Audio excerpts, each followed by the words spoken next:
Hey, how's it going, everyone? Justin again. As always, thanks for watching my channel. Welcome back. Cheers to those of you that have your beers. Be a bud, grab some suds, and smash the little beer mug in the bottom right-hand corner. That makes you a subscriber. We'd appreciate it. Tonight's discussion topic is going to be the pros and cons of being in a relationship with somebody that you work with in the automotive field. Could be the service department, could be the parts department, could be the sales department.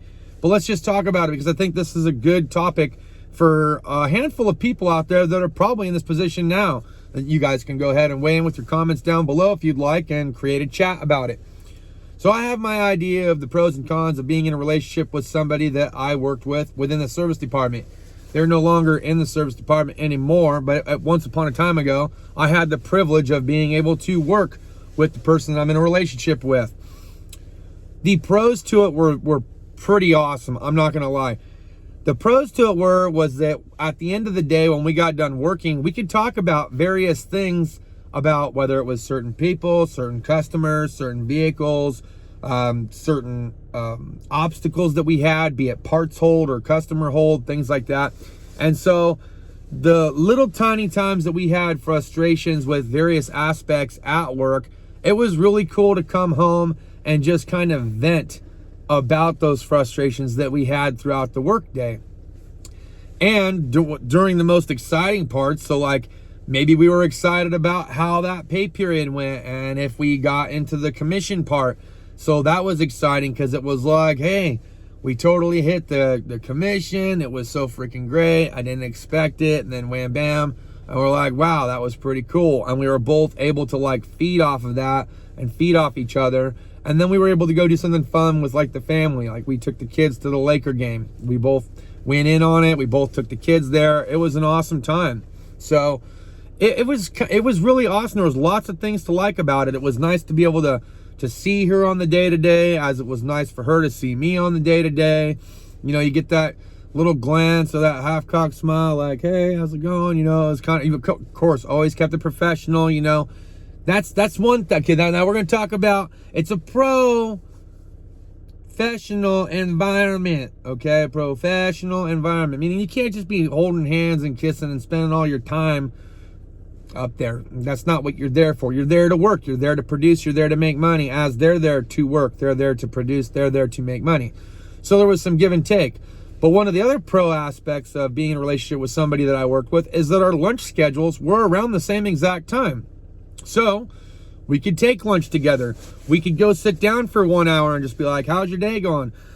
Oh, a little bit rough, kind of hung up on this, waiting for this, etc., etc. And then we would come back from lunch, and then you'd be all like happy that you got a chance to sit down with each other, you know, and then you were able to go right back to it, you know, and it was pretty cool, man.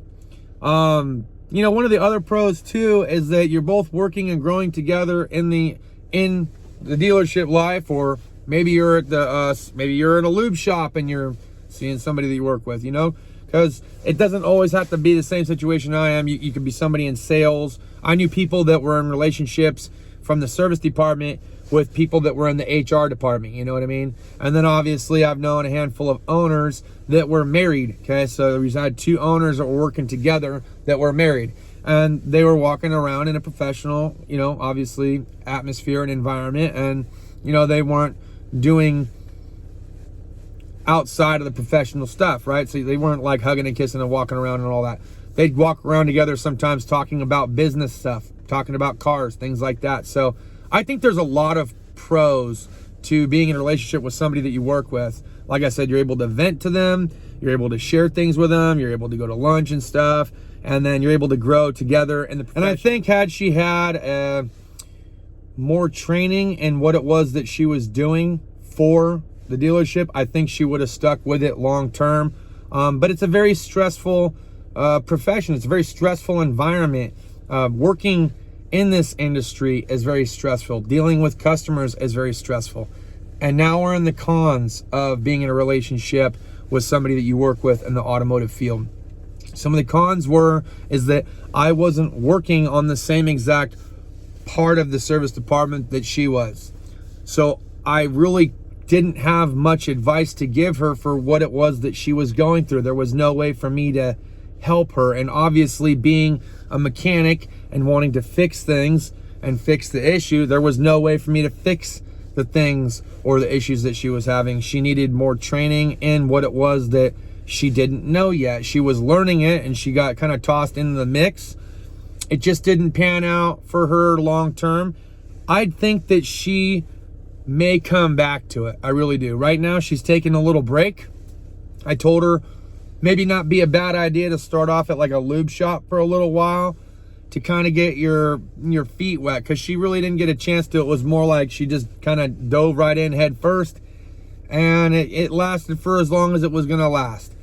But I think that's one of the cons to it, was like there was no way for me to be able to help train her up to speed in the areas that she may have had issues with or trouble with, right? And it wasn't like there was a program designed to really train her up to speed. Most of the people that we have that come into the dealership that are hired on to do specific jobs have some kind of formal training or background training or had prior experience from like a lube shop. Like even myself, I didn't just get hired by the dealership.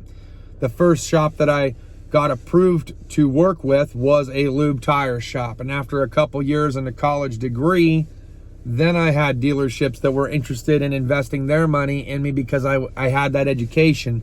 I had the terminology down. Terminology is huge. In this automotive industry, terminology is key, okay? Because if you are typing up a story and you're not sure what certain things are called, that itself can be a headache.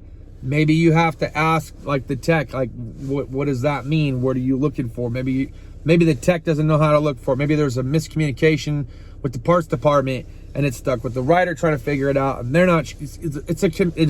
There is a certain technical aspect to every position at the dealership level, at the independent shop level. You know, even people that own independent shops didn't just wake up one day and go, I think I want to get into automotive and open my own shop. No, they either were a mechanic at one point in time, or they were a diagnostician at one point in time, or maybe they were a service manager at one point in time, or maybe they were a service writer and they had some DIY knowledge in the mechanic trade where they felt that they could actually open up their own business and go from there. So all these things to be taken into consideration. One of the other cons of being in a relationship with somebody that you work with in the profession is that, you know, you got, there's like, what is it, like, you always kind of have this underlining question of whether or not something's intentionally being done just because you're in the relationship. That's one of those things that can be a con too. And I say this lightheartedly, okay, but there were, like, currently right now, I'm receiving work from both my riders. But during this period of time, I think that maybe they thought that there might be some kind of favoritism or something like that had I ended up working on one of her ROs, which was not true. I just tried to word things a little bit easier and different for her. So maybe that was, but I didn't like go beyond and do extra stuff to like help, you know what I mean? She was doing her thing, I was doing my thing. But at the end of the day, I was only getting ROs from one rider and they were not hers. So in this aspect, it was kind of a con because there was a lot of gravy-ish kind of work that was being sold and being distributed to other people. And I kind of got put on what I felt like was Beat Street, and I just wasn't being fed the ball. You know what I mean? Like I wasn't getting my money's up, and I was like, what's going on? Why am I on Beat Street? Like, why am I just getting all this warranty stuff? And it was like, well, it's because you're leveled up and you're certified to do that. And I'm like, okay, I mean, I get that aspect, but for the last few months, like 4 months, I mean, I kind of understood, but I kind of didn't, you know? And so, you know, those things sink in the back of your head.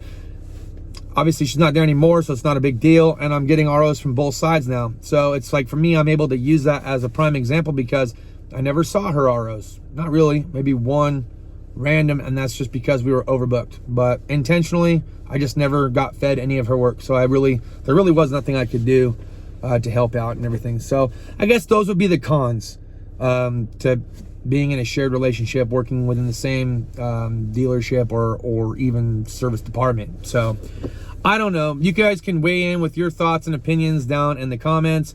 Have you ever dated somebody that you ended up working with? I mean, it doesn't even have to be in automotive. I mean, I've known plenty of people that have been in relationships from my time being in the military. Tons of relationships, okay? Tons. Different ranks, right? And then we had a thing that was called fraternization.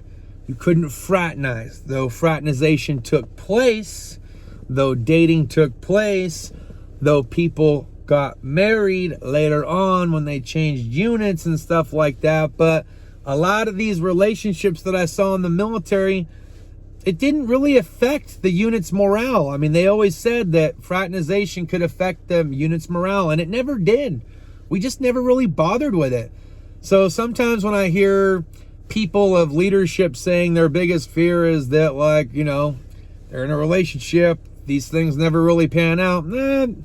They do and they don't. It just really depends on the mentality behind things. Like I said, I mean, I've spent almost 2 decades in the military and retired, and I saw plenty of relationships within my unit. No one ever said nothing, and it worked out the way that it was going to work out. No one felt like they were being, you know, used or abused as a result. We all got along great. We were a family. So that's how I look at it as far as like a relationship and working with somebody that you're intimate with, is that it doesn't change really the overall effect. Like, obviously, I'm still at where it is that I'm at.